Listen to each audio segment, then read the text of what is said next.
안녕하세요. 오늘도 시청해주셔서 감사드리고요. 바로 사연 읽어보겠습니다. 가난이 죄일까요? 사람이 죄일까요? 아니, 그걸 이용하려는 주변인들이 나쁜 사람들이겠죠. 썰려가 그 사연을 전해드립니다. 살다 보면 여자들은 특히 모성애를 조심하라는 이야기를 종종 듣는 것 같습니다. 사랑으로 대해야지. 엄마가 자식 대하듯 동정심과 책임감을 느끼면서 남자를 만나면 인생 꼬인다는 말들. 저 역시 여러 번 들으면서 살았었습니다. 이남 일녀의 장녀로 태어나서 남동생들을 뒤치다꺼리하면서 자라오다 보니 남자에게 사랑을 받는 것보다 제가 사랑을 주고 자연스럽게 이것저것 챙겨주는 연애를 하게 되더라고요. 그런데 그 말 정말 맞는 말이더라고요. 동정심에 안타까운 마음에 흔들리다 보면 자기 인생이 구렁텅이로 빠지게 되더군요. 저의 그런 모습 때문에 친구들이 그러지 말라고 얘기를 해준 적도 많았지만 저는 결국 남편도 그런 남편을 만나고야 말았습니다. 그러길래 누가 나 따위 인생에 동정심 느끼래? 남 인생에 동정심 느끼는 건 착한 게 아니라 무식한 거야. 그런 감정은 사치라고 사치. 모성애를 가지고 상대방에게 희생하며 챙겨주더라도 그 자체를 감사해하고 더 큰 사랑으로 돌려준다면 아무 문제가 되지 않을 겁니다. 하지만 제 남편은 달랐지요. 자기를 생각해주느라 희생하며 살았던 제가 무식했던 거랍니다. 사랑도 아니고 착한 것도 아니며 그저 무식한 거라고 저를 다그치네요. 물론 이런 쓰레기도 저한테 처음부터 그랬던 사람은 아니었습니다. 그랬으니 저도 이 사람과 결혼을 했겠죠. 저랑 이 사람은 아르바이트를 하다가 인연이 생긴 관계였습니다. 저희 집도 딱히 잘 살던 집은 아니었지만 남편의 경우는 좀 더 평범했습니다. 당시 가족 전체의 빚을 남편이 책임지고 있던 상황이었거든요. 저희는 프랜차이즈 아이스크림 매장에서 같은 시간대에 일을 하면서 자연스럽게 친분이 생기게 되었는데 당시 그 아이스크림 가게 하나가 제 유일한 아르바이트였다면 남편은 수많은 알바 중 하나가 그 가게였어요. 여기 끝나고 나면 또 어디 아르바이트 가요?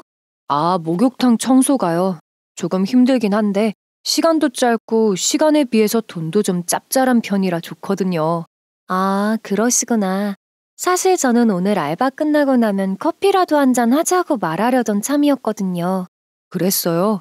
아쉽지만 오늘은 안 되고 내일은 마치고 1시간 정도 시간이 되는데 근처에서 커피 한잔 할까요?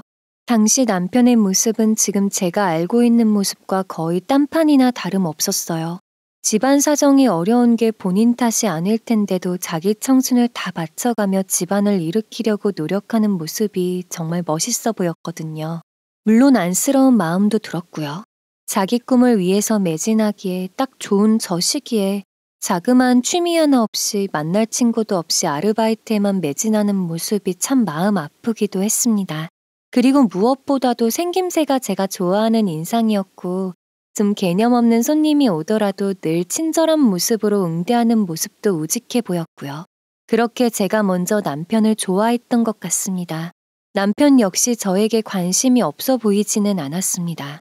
저에게 먼저 다가와서 말을 걸어주는 날도 많았고 제가 용기를 내서 차 한 잔이나 산책이라도 하자고 하면 웬만해서는 거절을 하지는 않았거든요. 하지만 남편이 먼저 저에게 어딜 가자거나 하는 일은 단 한 번도 없었어요. 그런 점 때문에 저는 고백을 좀 망설였고요. 그런데 뒤늦게 알고 보니 남편도 저에게 이성으로서의 관심을 저만큼이나 일찍부터 가지고 있었다고 합니다.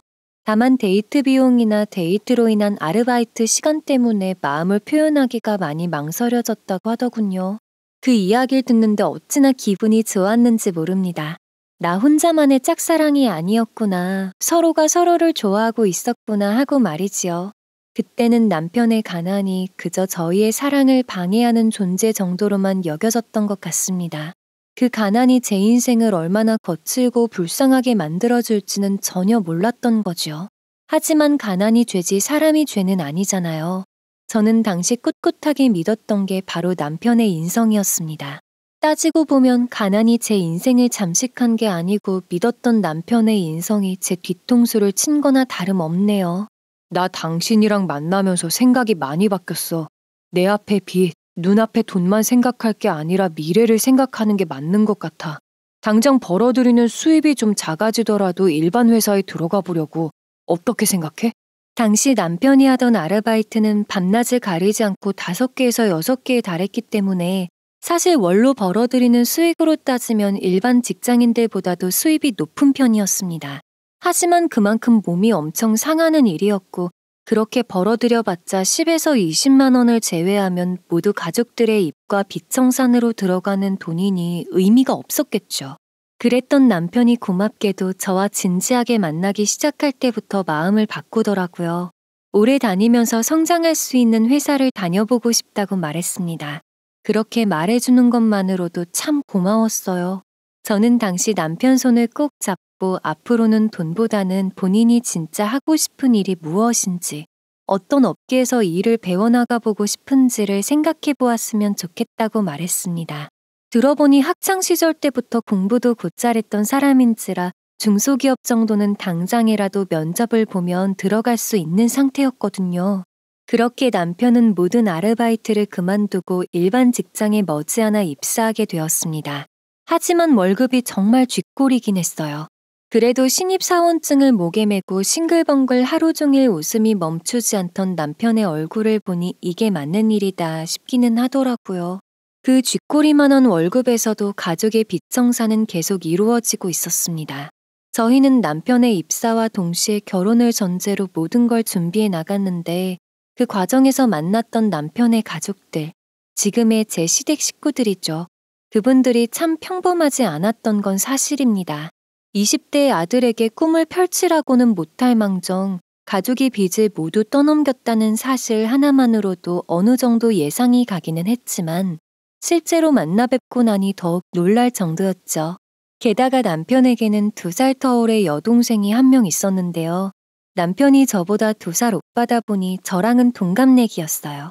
그래도 예비 신우가 될 사람이니 저는 예의를 갖춰서 첫 만남을 가졌는데 신우 역시 시부모님과 다를 바 없이 참 평범하지 않았습니다. 이름이 선미라고? 나이 들어보니까 우리 친구던데? 네가 우리 오빠랑 결혼을 할지 안 할지는 모르겠지만 결혼을 하든 말든 나한테 너는 선미야, 선미. 난 호칭 같은 거 딱 하기 싫어. 무슨 드라마도 아니고 소름 끼쳐, 소름. 알았지? 신우가 저를 처음 만난 날 헤어지기 전에 했던 말입니다. 누가 뭐라 하든 이름을 부르겠답니다. 물론 세상 천지에 그런 집도 있고 저런 집도 있겠지요. 하지만 상대방 동의도 없이 첫 만남부터 저러는 사람은 아마 저희 신우가 유일하지 않을까 생각이 되는데요. 심지어 그 자리에 예비 시부모도 다 계셨는데 딸이 저런 말을 하는데도 아무 반응이 없으셨던 기억이 납니다. 사실 이런 일화들은 귀여운 수준이고 저희가 결혼까지 가기까지 참 별 일화들이 많았습니다. 저희 집도 넉넉한 집은 아닌데 저희 집 보고 시부모님이 별의별 부탁을 다 하셨거든요. 사돈 측에서 자기네 집 빚을 좀 덜어주실 수는 없느냐. 자기 딸도 지금 만나는 사람이 있는데 이 딸 결혼 자금이 하나도 없어서 그런다. 이런 말을 상견례 자리에서 하셨던 분들이십니다. 중간에서 그런 모습을 모두 지켜본 남편도 충격과 창피함이 이만저만이 아니었을 겁니다. 가족을 대신해서 저와 저희 가족에게 대신 사과를 하겠다며 따로 찾아오기도 했었거든요.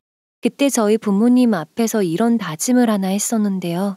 저희 부모님이 일전에 보였던 언행에 대해서 꼭 사과를 드려야 할 것 같아서 이렇게 찾아오게 되었습니다. 그리고 많이 못 믿어오실 거 압니다. 하지만 제가 지금까지는 누군가의 남편이 아니라 집안의 장남으로서 빚을 청산한 거지 선미와 결혼하고 나면 집사정 때문에 선미가 고생할 일은 전혀 없을 겁니다. 이 점도 확실히 말씀드리고 싶었습니다. 남편의 자신감 넘치는 말투에 부모님도 결혼을 허락하셨고 저 역시 그런 남편의 말을 철석같이 믿었습니다. 그리고 남편은 저와의 결혼 이후에 이런 말을 종종 하곤 했었어요. 특히 둘이서 저녁에 식탁에 앉아 소주라도 한잔 하는 순간이 오면 알딸딸해진 눈으로 제 손을 꼭 잡으며 고맙다는 말을 많이 했죠. 당신이라는 여자를 만나서 나는 완전히 새로 태어난 기분이야. 내 인생에서 결혼은 정말 말 그대로 인생 2막이 시작된 느낌이랄까? 내가 평소에 당신한테 고맙다는 말 자주 못했지. 무뚝뚝한 성격 때문에 그래. 난 항상 당신한테 마음속 깊이 감사함을 느끼고 있어. 부족한 남자인데 나한테 당신 인생 맡겨줘서 너무 고맙고 미안해. 고맙다는 말은 언제 들어도 기분 좋지만 나한테 미안하다는 말은 하지 마, 여보. 당신이 왜 나한테 미안해야 해? 나 역시 당신 같은 사람 만나서 너무 행복하고 든든해. 세상 살아가는 데 있어서 돈이 다는 아니잖아. 우리 서로 믿고 사랑하면서 예쁜 가족 만들어보자. 남편이 저에게 미안하다는 마음을 내비칠 때마다 저는 늘 돈이 인생의 전부는 아니라며 남편을 위로해주곤 했어요. 그 마음이 지금도 변함은 없습니다. 돈이 전부는 아니잖아요. 하지만 그 돈에 대하는 마음가짐 자체는 얼마나 중요한지 지금 뼈저리게 느끼고 있습니다. 남편은 아르바이트가 아닌 일반 회사에 들어가고 난 뒤 한동안은 참 들떠 보였습니다. 수입은 줄었지만 고정적인 근무 시간과 여가 시간이 생긴 셈이고 업무가 끝나고 나면 저와 함께 오붓하게 저녁을 먹으며 하루를 마무리했습니다. 풍요롭지는 않지만 달콤했던 신혼생활이었지요. 하지만 코시국이 터지면서 남편이 다니던 회사가 크게 휘청이더군요. 남편이 다니던 회사는 자그마한 중소기업이고 대기업의 하청의 하청일을 맡아서 하던 곳이었습니다. 위쪽에서부터 물량이 딸리기 시작하니 맨 아래쪽에 있는 회사는 몇 달 월급까지 밀릴 정도로 타격이 오더라고요. 그렇게까지 어려워지기 시작하니 남편은 난감해하며 당장 대리운전이나 주말에 막노동이라도 해야겠다며 대책을 세우는데 저는 그러지 말라고 했습니다. 몇 달 허리띠 꽉 매면 되니 차라리 이 시간 동안 더 나은 곳으로 이직할 준비를 했으면 좋겠다고 말했어요. 남편은 처음에는 말도 안 된다며 그럼 우리 완전 손가락 빨면서 버텨야 되는데 저를 그렇게 만들 순 없다고 하더라고요. 하지만 저는 남편이 다시 아르바이트에 손을 대기 시작하면 다시 몸만 힘들고 발전은 없는 과거로 돌아가게 될까봐 괜찮다고 몇 번을 타일렀습니다. 정말 많은 생각이 든다. 힘든 순간이 오면 가족들은 항상 나보고 하루라도 빨리 나가서 무슨 일이라도 하라고 했었거든. 그런 환경에서 커왔다 보니 내가 이런 생각만 하나 봐. 고마워 여보. 당신 말대로 이직 준비하면서 버텨볼게. 이제 당신 몸이 내 몸이고 내 몸이 당신 몸이야. 이제 밤낮으로 잠 줄여가면서 일할 생각하지 마. 알았지? 우리 이제 임신 준비도 해야 하잖아. 우리 몸이 곧 재산이라고. 그리고 남편에게는 미처 말하지 못한 부분이 있었지만 아르바이트를 해야 하는 사람은 남편이 아닌 저라고 생각을 했었습니다. 남편은 아이를 낳고 기르려면 제가 결혼 후에 일을 하지 않았으면 좋겠다고 늘 말했던 사람이었거든요. 하지만 저희 여건상 결혼 직후에 임신을 하기는 어려운 상태였기에 1년 정도의 신혼생활을 가지던 상황이었습니다. 그런데 남편 회사 일이 이렇게까지 어려워지니 제가 아직 임신도 하기 전인데 집에서 집안일만 하고 있기가 미안해지더라고요. 하지만 남편한테 말해봤자 당연히 하지 말라고 할 게 뻔하니 남편 몰래라도 짤막한 아르바이트를 구해야겠다고 생각했습니다. 제일 먼저 든 생각은 바로 배달 아르바이트였습니다. 배달 알바라고 하면 흔히 남자들이 주로 하는 일이라고 생각하기 쉽지만 저는 달랐습니다. 참고로 저는 대학생 때부터 자취방에서 학교까지 스쿠터를 타고 다녔을 만큼 오토바이와 친했거든요. 요즘은 어플 하나만 가입해도 이곳저곳에서 프리랜서처럼 배달을 할 수 있는 세상이다 보니 큰 욕심 없이 살짝살짝 하기에 좋은 일이라는 생각이 들었습니다. 다만 남편이 회사에 있는 시간인 낮 시간대에만 해야 한다는 점이 단점이라면 단점이었지만 남편 몰래 벌려면 어쩔 수 없는 선택이었습니다. 게다가 남편이 자존심 구겨할까봐 조용히 지낸 점도 있었습니다. 그렇게 나름대로 긴장되는 비밀 아르바이트 생활이 시작되었습니다. 남편이 아침 7시 반쯤에 출근하는데 그때 남편이랑 같이 아침을 먹고 보내고 나면 저는 앱을 켜서 배달일이 뜨기를 기다렸죠. 저렴한 중고 오토바이라도 하나 사려고 했는데 요즘은 세상이 좋아졌는지 원동기 대여도 잘 되더라고요. 그래서 더 신나게 다녔던 것 같습니다. 남편 월급은 벌써 2달째 밀리는 중이고 저희는 올해 안에 임신 계획을 위해서 일정 금액을 모아두기로 약속했었는데 모으기는커녕 매달 나오는 이자도 제대로 못 갚을 상황이 되었으니까요. 제가 이렇게라도 다녀서 조금씩 버는 돈이 저희 상황에서는 아주 숨통 트이는 역할을 해줄 수 있을 것 같았습니다.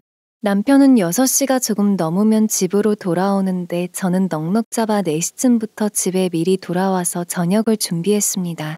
그런 식으로 한 달이 꼬박 넘어가니 돈이 150 정도 들어오더라고요. 정말 다행이었습니다. 사실 배달이 가장 활발한 시간은 낮보다는 밤 시간대잖아요.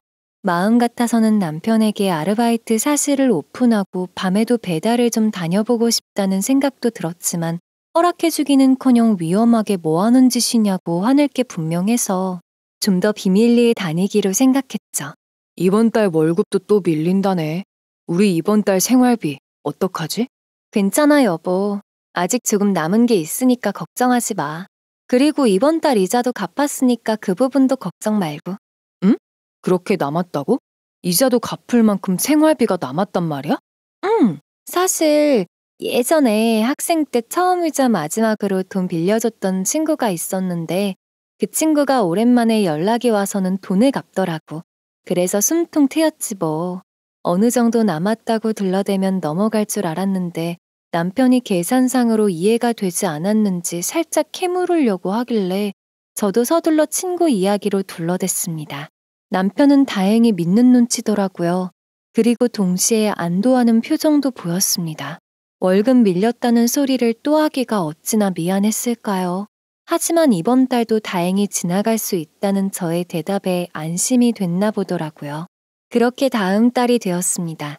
저는 배달 아르바이트 2달 차가 되었음에도 남편에게 들키지 않고 순조롭게 꾸준히 일을 하고 있었습니다. 딱 한 번 들킬 뻔한 적도 있어요. 오후 3시쯤인가? 남편한테 갑자기 전화가 오더니 그날따라 몸이 부쩍 안 좋아서 병가를 내고 집에 일찍 들어온다고 하더라고요. 그래서 저는 깜짝 놀라 배달 가던 중이었던 집을 마지막으로 서둘러 집에 왔어요. 장 보느라 밖에 있었다며 마트에서 급하게 장도 봤었고요. 그날 외에는 들킬 뻔한 적은 없었던 것 같네요. 아무래도 헬멧에 마스크까지 끼고 다니다 보니 밖에서 저를 마주쳐도 제가 남자인지 여자인지도 분간이 안 갈 거거든요. 마음 아프게도 그 다음 달에도 회사 사정은 마찬가지였나 봅니다. 남편이 그늘 가득한 얼굴로 집에 와서는 우물쭈물 입을 먼저 열지를 못하더군요. 저는 눈치를 채고 물었어요. 이번 달도 혹시 월급이 안 들어오는 거냐고요. 그랬더니 남편이 고개를 절레절레 흔들며 저에게 계획 하나를 꺼냈습니다. 안 들어오는 건 아니고 반 정도만 줄 수 있다고 하네. 여보, 근데 말이야. 요즘 회사에 일도 없어서 근무 시간에도 충분히 이직 준비가 가능하거든. 아무래도 저녁에 대리 정도는 좀 뛰어야 될 것 같아. 이대로 몇 달이나 지속될지도 모르는 일이고 대리 잠깐 뛰는 게 엄청 고되거나 그렇지는 않으니까 말이야. 마음 같아서는 말리고 싶긴 한데 피곤하지 않겠어? 막 새벽까지 다니고 하면 물론 피곤하겠지. 근데 나는 아침에 출근을 해야 하니까 자정 전까지만 딱 뛰고 들어오면 별로 피곤할 것도 없을 것 같아. 우리 이렇게 허송세월하다가 내년에 아기 가지기 힘들까 봐 뭐라도 해야겠다는 생각이 드네. 그 순간 배달 알바를 하고 있으니 걱정 말라는 이야기를 할 뻔했습니다. 아무래도 돈에 대한 남편의 걱정이 너무 많아 보여서요. 하지만 제가 아는 남편은 아무리 집안 사정이 어려워졌다 한들 바깥일은 남자가 해야 된다고 입이 아프도록 얘기했던 남자입니다. 어떻게 보면 멋있지만 또 어떻게 보면 고지식한 면이 있는 거지요. 그래서 어찌됐건 저의 비밀 아르바이트 이야기는 꾹 삼킨 채 남편에게 꼭 대리운전 일까지 해야만 하겠냐고 되물었어요. 그런데 남편이 한참 동안 침묵하더니 주저주저하며 숨겨진 이야기를 하나 더 꺼내는 겁니다. 내가 미리 말을 못했는데 얼마 전에 동생한테 연락이 왔었어. 무슨 일이냐고 물었더니 잔말 말고 집에 전화 좀 해보라고 하더라고. 그래서 해봤더니 불안했습니다. 시댁은 이제껏 제 남편에게 좋은 소식 한번 전해준 적 없는 분들인 걸 잘 알기에 이번엔 또 무슨 일이려나 싶었습니다. 아니나 다를까 남편이 저와 결혼하기 전에 거의 다 갚아준 거나 다름없었던 빚이 약 1년 만에 원상복귀가 되어 있었다는 겁니다. 아들이 본가에서 독립을 하고 신혼생활을 하던 틈을 타서 또 사고를 치신 거죠. 도대체 그 많은 빚이 또 어디서 생겨난 거냐고 물으니 시아버지가 경마장을 다니셨다고 합니다. 이 시국에 무슨 경마장이냐고 말이 되냐고 물으니 요즘은 온라인 게임기 같은 걸로도 경마 현장에 참여할 수 있다고 하더군요. 정말 우라가 치밀어 올랐습니다. 하지만 시부모가 어디서 또 사고를 치고 빚을 가지고 왔다는 사실보다 제가 더 화가 나는 건 남편의 태도였습니다. 표정만 봐도 자기가 또 다 갚아줘야 할 수밖에 없겠다는 표정을 짓고 있더라고요. 책임감과 그늘에 뒤범벅된 옛날 그 표정이 다시 보이는 겁니다. 여보, 지금 당신 표정, 내가 생각하는 그런 거 아니지. 당신 부모님 자식도 맞지만 이제 내 남편이기도 해. 내 가족이라고. 결혼 전에 장인 장모님 앞에서 약속했던 거 기억나지? 다시는 집안 빚 문제에 관여하지 않기로 했던 거 말이야. 게다가 우리 지금 사는 것만으로도 많이 버거운 상태잖아. 약해지지 마, 제발. 알아. 나도 장인 장모님 앞에서 말씀드렸던 그 순간 뼈에 새기는 심정으로 말씀드렸던 약속이야. 몇 번이고 되뇌었는 걸. 밤에 대리운전 하겠다는 그 말 가족들 빚 때문에 하려고 했던 거 아니야? 솔직히 말하면 그런 생각을 안 했던 건 아닌데 다시 한번 마음 다잡을게. 우리부터 살고 봐야지. 벌더라도 우리 둘이랑 태어날 아이를 위해서 벌고 모을게. 그렇게 저희의 한바탕 뜨거운 대화가 지나갔습니다. 그 대화를 하는 동안 가슴이 몇 번이나 철렁 내려앉았는지 모릅니다. 그렇게 남편은 계획대로 낮에는 회사 일을, 저녁에는 대리운전 일을 시작하게 되었습니다. 밤낮으로 너무 고생하는 게 아닌가 싶어 초반에는 걱정도 많이 했습니다. 그러나 남편은 몇 주쯤 지나자 저더러 오히려 돈 벌면서 드라이브하는 기분이라서 힐링이 된다. 하루 종일 했으면 힘들었을지도 모르겠지만 밤에 잠깐 운전하고 들어오는 건 확실히 기분 전환이 되는 것 같다며 운전 일을 마음에 들어하는 눈치였습니다. 그런 모습을 보니 자연스럽게 저도 마음이 놓이더군요. 그러다 보니 문득 제 배달 아르바이트도 낮에만 몰래 할 필요 없이 저녁에도 할 수 있겠다는 생각이 들었습니다. 그래서 남편이 대리운전을 시작한 지 한 달쯤 지난 뒤부터 저도 조심스럽게 일하는 시간을 늘려나갔던 것 같아요. 그런 생활을 유지한 지도 어언 5개월쯤 되었을까요? 저는 문득 이상한 점을 느꼈습니다. 제가 비밀리에 일을 해오고 있었으니 5개월쯤 지났으면 남편과 제 총 수입은 눈에 띄게 늘었어야 하는 시점이잖아요. 그런데 어찌 된 게 남편 쪽에서 들어오는 수입이 딱히 전보다 달라지지 않는 것 같았습니다. 저희는 경제권을 한 명에게 모두 몰아주지 않았거든요. 저는 생활비와 대출 갚고 남은 수입을 저축하는 역할을 했고 남편은 대출과 이자를 갚고 남은 돈은 저에게 모두 넘겨주는 식으로 분담을 했었는데 어느 순간부터 남편에게 10,000원짜리 한 장 입금 받은 적조차 없었다는 것을 인지하게 되었습니다.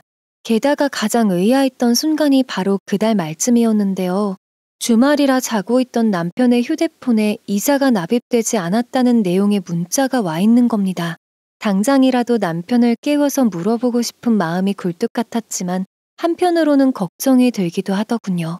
혹시 예전처럼 또 회사 월급이 차일피일 밀리고 있는데 저한테 도저히 말할 자신이 없어서 혼자 아등바등 감내하고 있는 건 아닌지 신경이 쓰였습니다.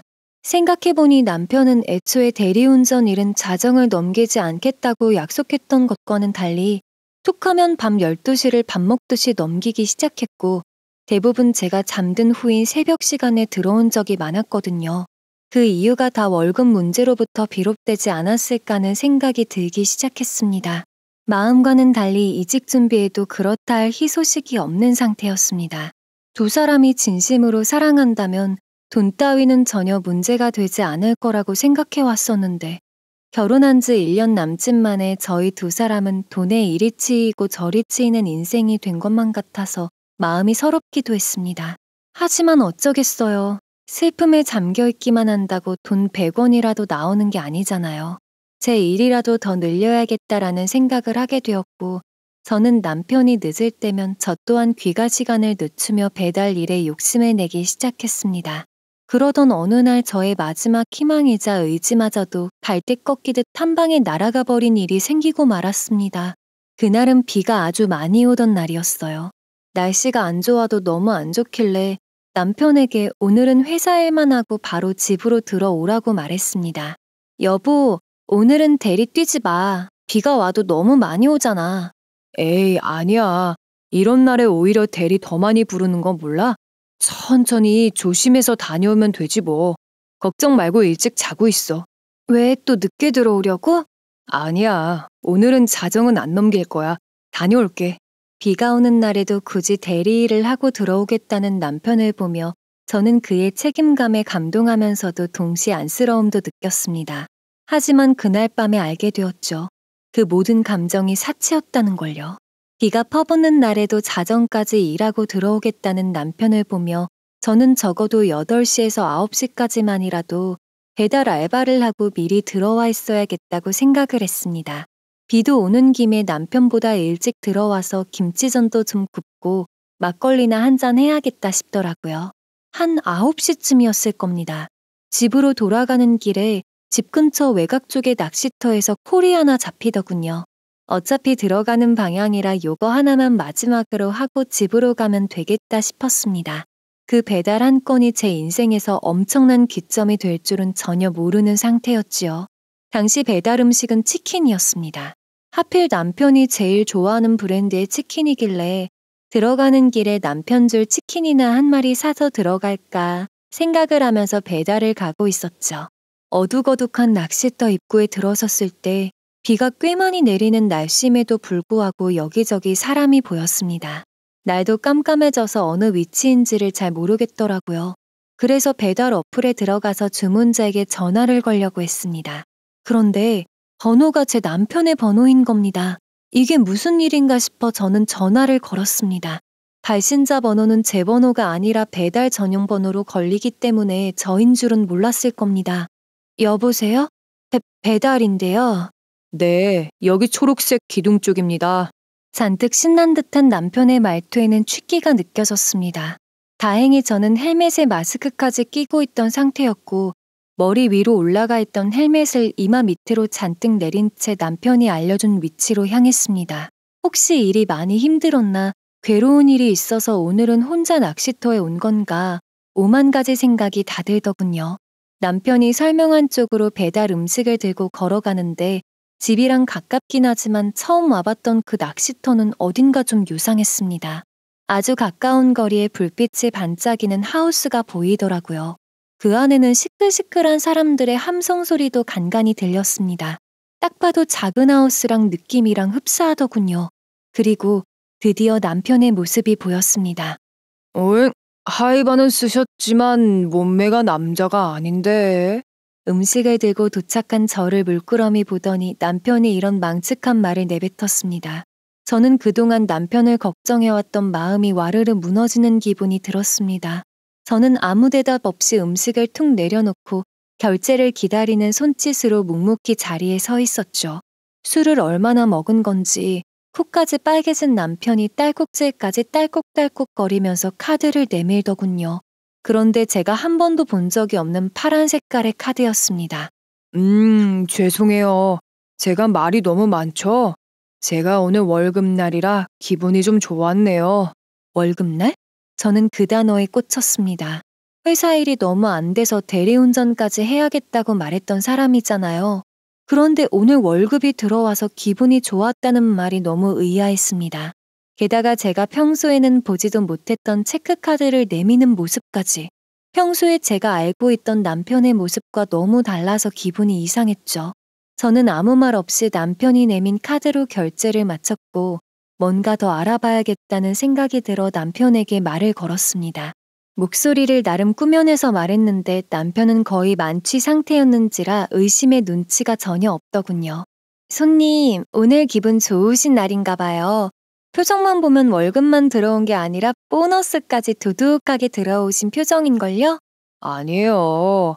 보너스는 지난달에 꽤나 받았죠. 근데 뭐 생각해보면 그렇게 즐거울 일도 아니에요. 왜요? 처음 뵙는 분이니까 허심탄회하게 말하자면 저는 월급 들어와도 제가 제대로 쓰지도 못해요. 다 빚 갚는 데 들어가니까요. 빚이요? 월급에 보너스까지.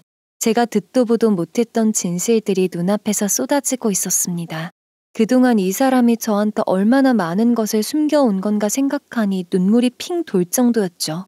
하지만 아직 울기에는 이른 시점이었습니다.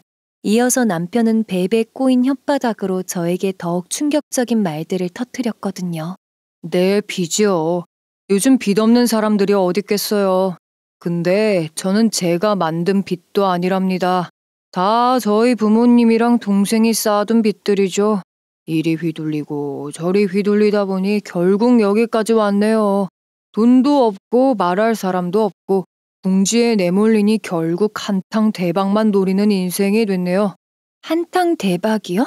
조금씩 떨려오는 목소리를 숨기며 저는 남편에게 되물었습니다. 남편은 제 질문을 듣자마자 손가락으로 하우스 쪽을 가리키며 이렇게 대답했습니다. 저기 말해요. 여기 오는 사람들 솔직히 낚시만 하러 오는 사람 아무도 없어요. 다들 하우스에서 노름질하러 온 거죠. 워낙 자그마한 곳이라 아름아름 오는 사람들만 오는 곳이죠. 노름이라면 설마. 그렇죠. 좋게 말하면 화투놀이고 뭐 아휴 근데 내가 바쁘신 분 붙잡고 너무 하소연을 많이 했네. 또 배달 가보셔야 되는 거 아니에요? 취객 손님 넋두리 들어주시느라 고생 많았습니다. 제가 팁이라도 좀 드려야 되는 건 아닌지. 모든 사실이 낱낱이 밝혀진 그 순간 저는 어찌할 바를 몰라 그 자리에 목석같이 서서 깊은 한숨을 내쉬었습니다. 남편은 그런 저의 행동이 그저 다음 배달을 가야 해서 불편한 사람인 것처럼 보였나 보더군요. 얼른 가보시라며 시간 뺏어서 미안하다며 휘청휘청 일어나 사과를 하는데 사실 그때까지만 해도 저는 일단은 모른 척 집으로 돌아가려고 했습니다. 그런데 남편의 다음 말이 저를 아예 돌아버리게 만들었습니다. 그런데 목소리가 드문드문 익숙하고 그러네요. 술 기운 때문인가? 혹시 몇 살이에요? 하이바 한번 벗어봐요. 우산은 내가 씌워드릴게. 그 와중에도 여자 얼굴 한번 보려고 술을 쓰는 남편의 모습에 저는 정신이 아득해지는 기분이었습니다. 이 남자 도대체 나한테 얼마나 일부분만을 보여주고 산 놈인가 싶더라고요.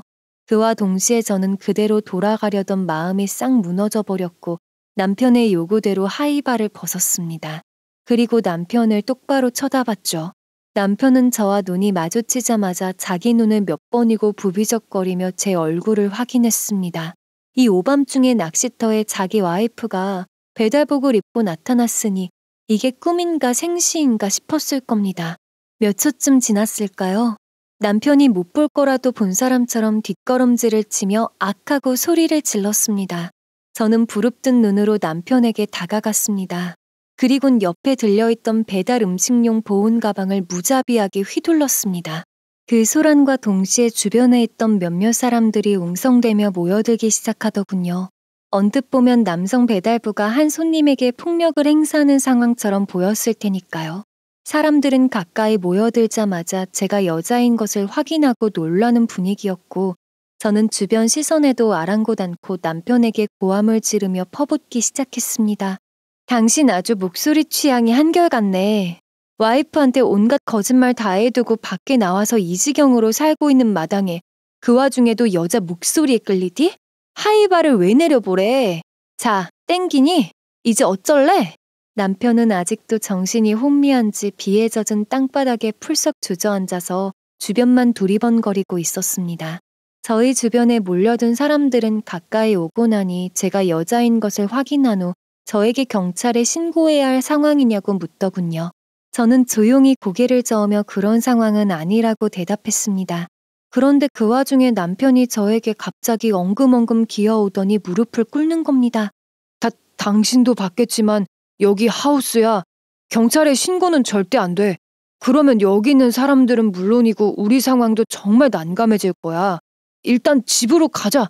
집에 가서 다 설명할게. 이제 술이 좀 깨나 봐.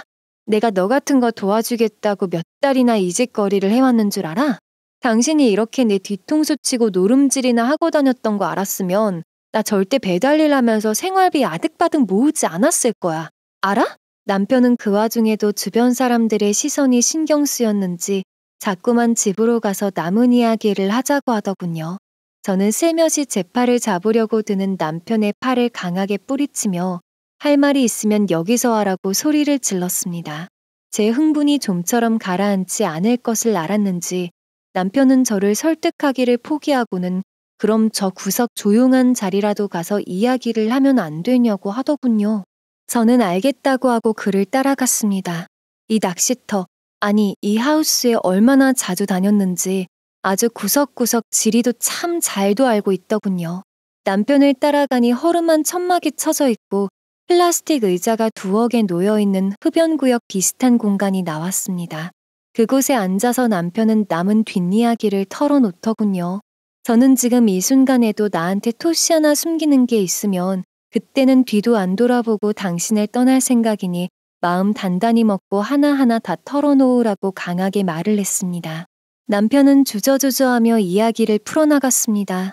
일단 저에게 가장 중요했던 사실은 시댁에 언제부터 언제까지 돈이 새어나가고 있었느냐였습니다. 그런데 결혼 후에도 단 한 번도 시댁에 돈을 주지 않은 날이 없었더군요. 그 말은 즉슨 남편의 회사에서는 월급이 밀린 적이 단 한 번도 없었다는 뜻이 되는 겁니다. 정말 기가 차더군요. 제가 그 소리를 듣자마자 눈물이 핑 돌더라고요. 더 들어볼 필요도 없을 것 같아서 먼저 일어나겠다고 말했더니 남편은 우왕좌왕하며 갑자기 자기 휴대폰을 꺼내서 무언가를 보여주었습니다. 자랑은 아니지만 나한테도 이런 이유들은 있었어. 그냥 너 하나 속이자고 벌어진 일은 아니라는 거야. 남편이 보여준 휴대폰에는 이제껏 시댁 식구들이 남편에게 보내온 수십 수백 통의 전화와 문자 기록들이었습니다. 이번 달은 왜 안 보내냐, 돈이 없는 거냐, 아니면 없는 척을 하는 거냐, 마누라가 바가지 긁냐 등등 내용만 보면 무슨 가족이 아니라 꼭 사채업자들이 보내온 연락처럼 보였습니다. 한참 동안 그곳에 앉아서 남편이 보여준 내용들을 말없이 읽어보았습니다. 솔직히 심하긴 심하더군요. 자기들이 낳아줬다는 이유만으로 자식에게 이렇게 돈을 매달 요구할 수가 있는 건지 정말 기본이 안 된 인성들이라는 생각이 들긴 했습니다. 하지만 그렇다고 해서 남편이 지금까지 저를 속여온 것에 대해서 모두 이해가 될 수는 없었습니다. 동생한테 휘둘리고 부모한테 휘둘리느라 아내를 속였다는 것에 대해서 제가 어떻게 이해를 해줄 수가 있을까요?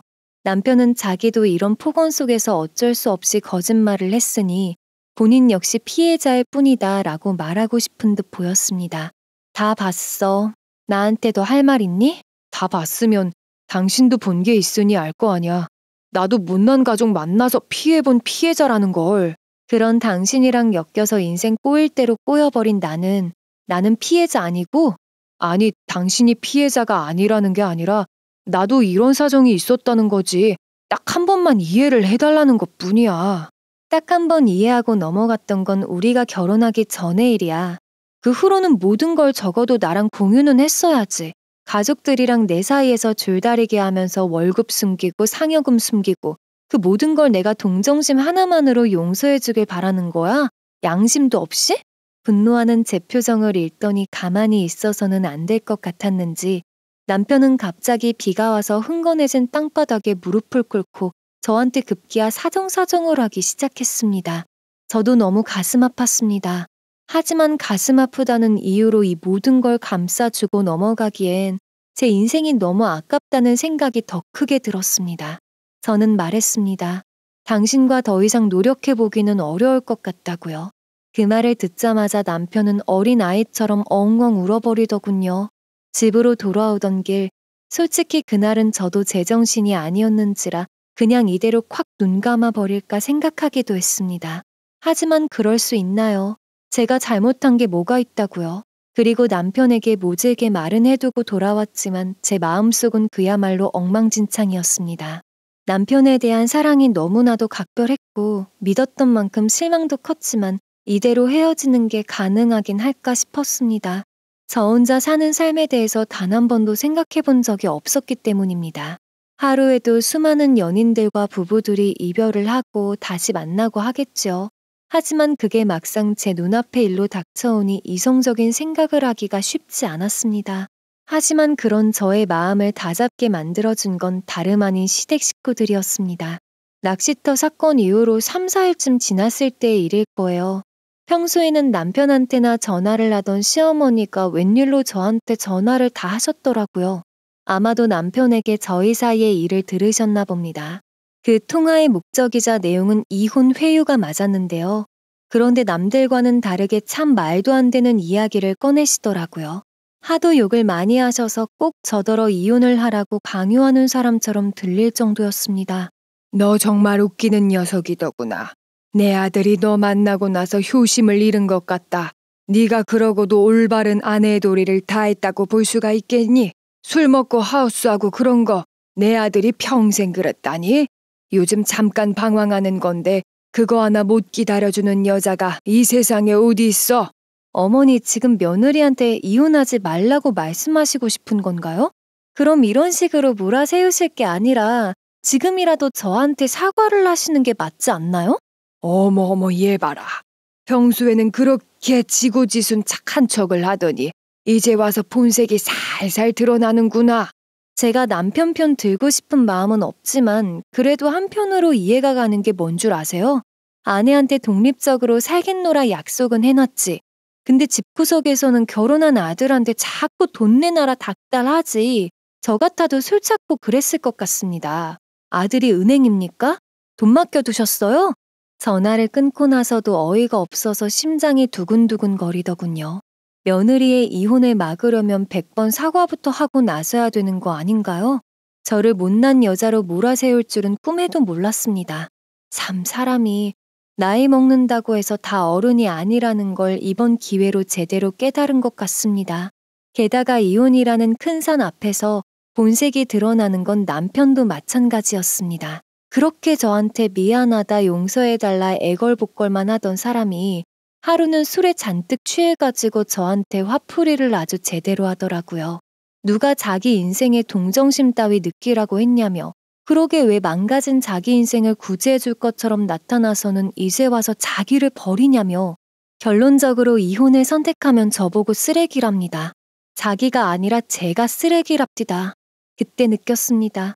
남 탓하는 성질머리들이 아주 가족 유전인 것 같다는 걸요. 한탕 술주정을 부리고 나서는 또다시 저에게 애걸복걸 이혼만큼은 안 된다며 빌고 또 비는 남편. 이 꼴들을 약 한 달 동안 겪은 것 같습니다. 그 덕분에 제 마음은 더욱 단단하게 갈피를 잡을 수 있었죠.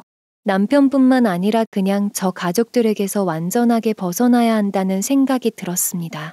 뒤늦게 저에게 당신은 내 인생의 유일한 빛이라느니 가족들이랑은 완벽하게 인연을 끊을 테니 제발 자기를 버리지 말라며 울고 부는 남편을 이제는 완전히 무시하려고 합니다.